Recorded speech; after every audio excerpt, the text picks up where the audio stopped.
Welcome back to the program. So first and foremost, just want to tell everyone that from now on, at least until I decide that I don't need to do it anymore, all new subscribers, whether they're paid or not, will get a free PDF copy of my book, Preserving Liberty.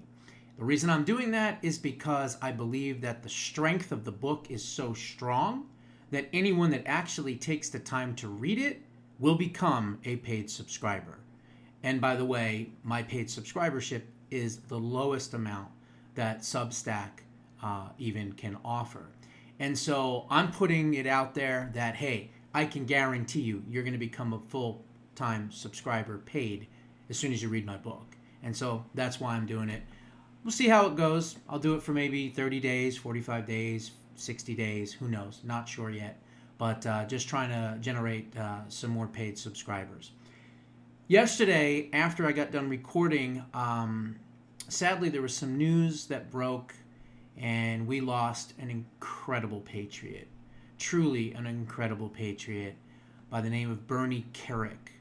Bernie Kerik was a former New York police commissioner, patriot, of course, very close friend to President Trump, very, very close friend with Rudy Giuliani and many others. And so very, very sad that he passed. He was 69 years old. Apparently he was also close with Kash Patel. Kash Patel knew him quite well.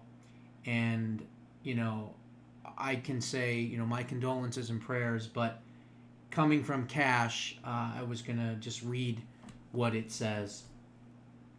Today we mourn the loss of Bernard Kerik, a warrior, a patriot, and one of the most courageous public servants this country has ever known. Bernie passed away tragically on May 29, 2025, after a private battle and illness. With over 40 years of service in law enforcement and national security, he dedicated his entire life to protecting the American people. As the 40th Police Commissioner of New York City, Bernie led with strength and resolve in the aftermath of the September 11th attacks, guiding the New York City Police Department through one of the most tumultuous and darkest chapters in our nation's history. He was decorated more than 100 times for his bravery, his valor, and his service. Having rescued victims from burning buildings, survived assassination attempts, and brought some of the world's most dangerous criminals to justice. His legacy is not just in the in the medals or the titles that he may have held, but in the lives that he changed and saved, the city he helped rebuild, and the country he served with honor. Rest easy, Commissioner. Your watch has ended, but your impact will never fade. So I thought that was a really beautiful and poignant send-off to him. So my thoughts and prayers go out to his family, and yes, may he rest in peace. Okay, so let's talk about a couple of different things. We're going to talk about mostly really good news today, because quite frankly, there's quite a bit of it. But there is something that we need to be very cognizant about and aware of, and that is Democrats knowing that their brand is absolute toxicity right now, and knowing that and running in elections as, quote, independents.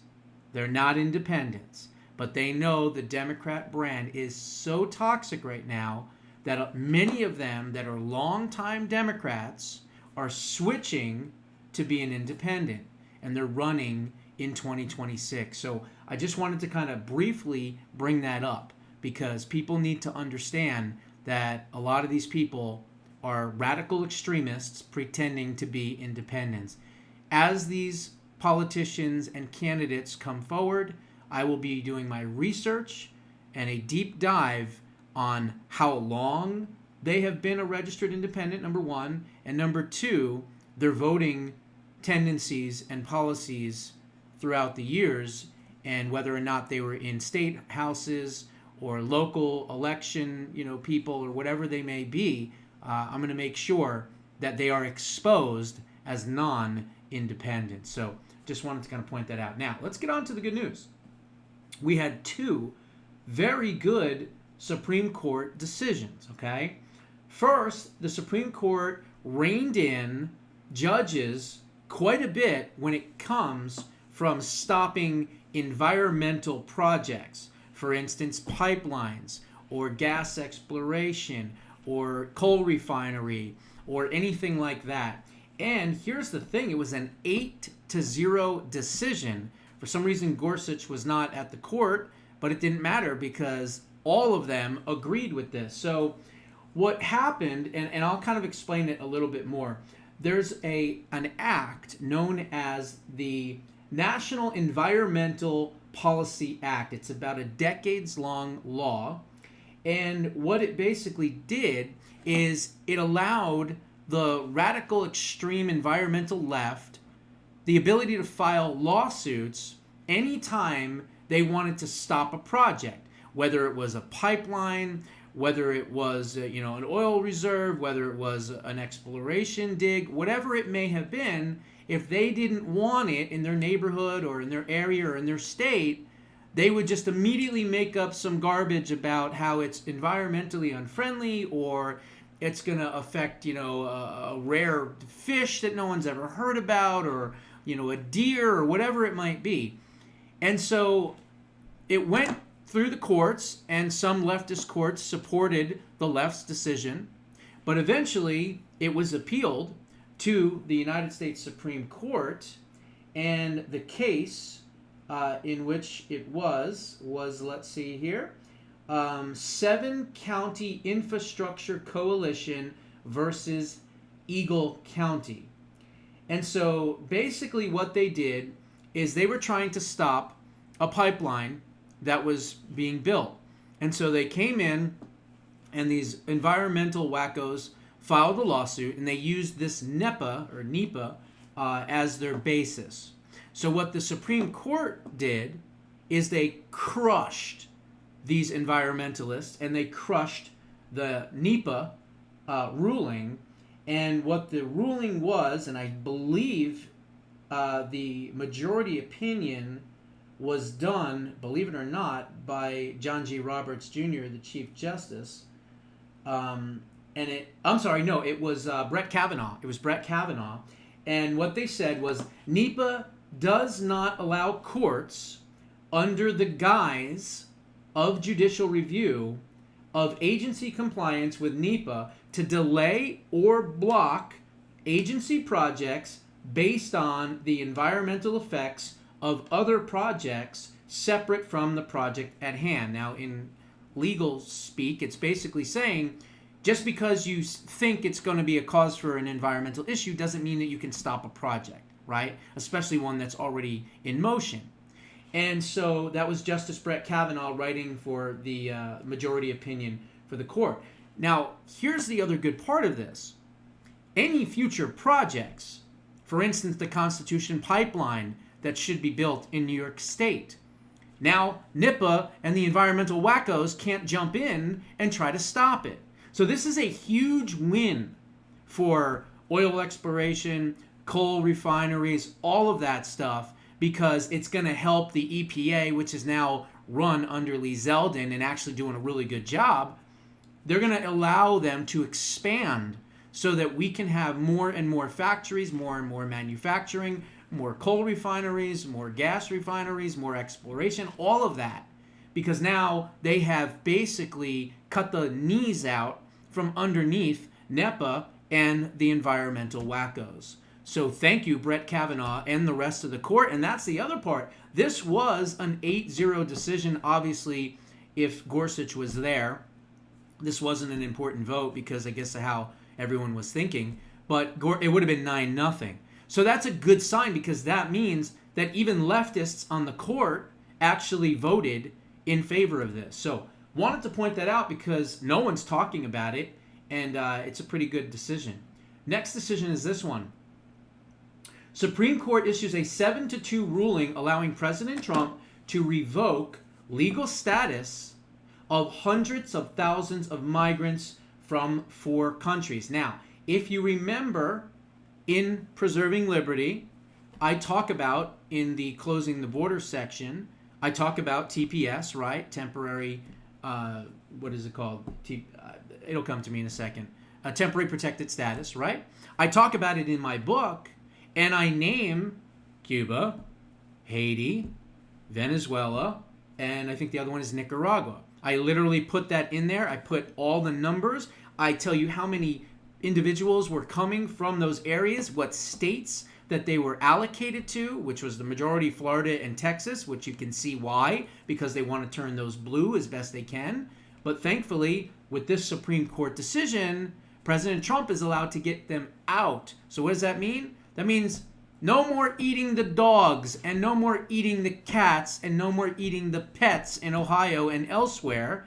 Not to mention Tren de Agua, gone. Nicaragua gangsters, gone. Cuban dissidents, gone. So this is another really good decision. I think it was Sonia Sotomayor and Ketanji Brown Jackson as the only two that dissented here. So I'm pointing this out because as we're getting closer and closer into these court cases, yeah, are we going to win every single one? No, probably not. But are we going to win the overall majority of the really important ones? I'd say yes, I would. And as much as, Barrett doesn't like President Trump, let's just hope and pray that she loves America more than she hates President Trump. And so, not that I want to give her the benefit of the doubt on everything, but I do believe that she's obviously a social conservative. There's no question about that because of the fact of overturning Roe v. Wade. But I think she's more from the Catholic moderate, maybe not the Catholic left, but more of the Catholic moderate. And, her decisions have feelings and all this emotion behind them and everything else. And that's a problem because you cannot be emotional and be a judge, right? You have to have judicial jurisprudence. You have to be able to make a decision based on the Constitution and the rule of law, and that's it. And so they should not have empathy. Judges should not, and I know it sounds maybe controversial, judges should not have empathy. Judges should follow the rule of law and the Constitution. Period. End of story. And so pointing these out because I think that more decisions are going to come down the pike here, and hopefully they're going to be on our side in the end. And so wanted to kind of point that one out as well. Now, we're going to cut short because here's the last thing that I wanted to talk about. You've heard of the American Bar Association, right? They're a radical extreme leftist organization. They sponsor all of these horrific judges and nominees, and they get special treatment from the government. The 65 Project, they're big members of the 65 Project, are part of the Bar Association. Most lawyers actually are. If they're worth their weight in salt and they're a major firm, they're going to be part of it. But I've been saying for the longest time, for the last few years, that for the most part, the judges, they don't work for justice. And they don't work for, the lawyers. And the lawyers don't typically work for their clients. The lawyers answer to the American Bar Association. Why? Because they hold all the cards, they hold all the clout, they hold all the power, and quite frankly, they have the ability to turn out lawyers and judges if they don't abide by the American Bar Association. This is a problem. It is a systemic, horrific problem that has been around for many, many decades.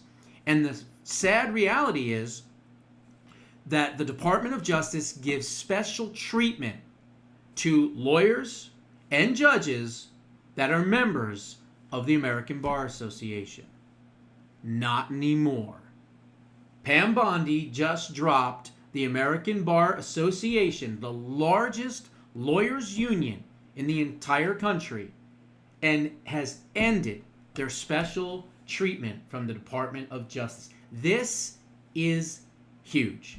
It may not seem huge, it is huge, okay? Attorney General Pam Bondi has told off the American Bar Association, saying that because the ABA is no longer fair, it will no longer get special treatment. Simple as that. The American Bar Association has lost its way, and we do not believe that it serves as a fair arbiter of judicial nominees, she wrote on X. For several decades, the American Bar Association has received special treatment and enjoyed special access to judicial nominees, Bondi wrote in a letter to the ABA President William Bay. In some administrations, the ABA received notice even of nominees before a nominee was even announced publicly. The American Bar Association has lost its way, and we do not believe that it is serving as a fair arbiter of judicial nominees. At the Justice Department will no longer give the ABA the access that they have been granted previously. Some administrations would even decide whether to nominate an individual based on a rating assigned by the ABA. Now remember, the ABA is far left, communist basically, okay? They are absolutely horrific. And so this is a really good update, because they're not going to get special treatment. They're not going to be able to rate these judges anymore. They're not going to get access to nominees where they could kill a nominee. Let's just say, for instance, one of the liberals, gets hit by a bus or gets caught with kiddie porn or passes away, whatever it might be, right? And there's an opening on the court. Well, guess what? Whoever that person is, the ABA would jump in if they're a conservative and would destroy them, would just absolutely crush them, would kill their ratings, and would scare everybody and say, oh, you can't, this is a radical, extreme, right-wing judge. No more.